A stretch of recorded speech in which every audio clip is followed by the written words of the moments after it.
In this lesson, we're going to learn about quadratic functions and the different terminology that is related to this topic. So a quadratic function generally has the form of y equals ax squared plus bx plus c, where a, b, and c are numbers or constants to be found. So for example, I can have a quadratic function such as y equals 2x squared minus 3x plus 1.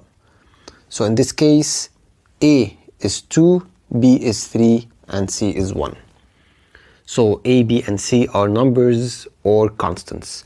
And a is never equal to 0. So I can't have a that is equal to 0. Now the simplest quadratic function is y equals x squared, and its shape is shown on the right. So this is the graph of the simplest quadratic function that we have, which is y equals x squared. So the shape of y equals x squared looks like this graph. Now let's take a look at the different terminology that we have or that is related to this topic. So the shape of a quadratic function is called a parabola. So it has a shape of a parabola. We have something that is called the y-intercept, and this is where the graph cuts the y-axis. We have something that is called the roots or the zeros, and this is where the graph cuts the x-axis.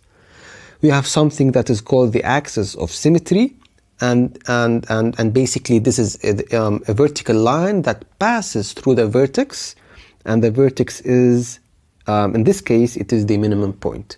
Sometimes we can have a maximum point, other times we can have a minimum point. So depending on the nature of the quadratic function. So how can I determine if I have a minimum point or a maximum point? So this depends on the value of a. So if a, which is the coefficient of x squared, is greater than 0, so if a is positive, I have a minimum point, while if a is negative or less than 0, I have a maximum point. So the vertex could be a maximum or a minimum point depending on the value of a.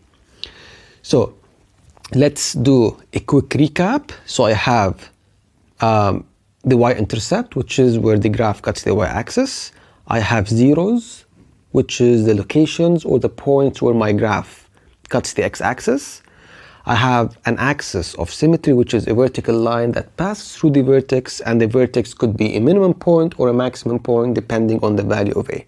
If a is more than 0, then I have a minimum point. If a is less than 0, then I have a maximum point.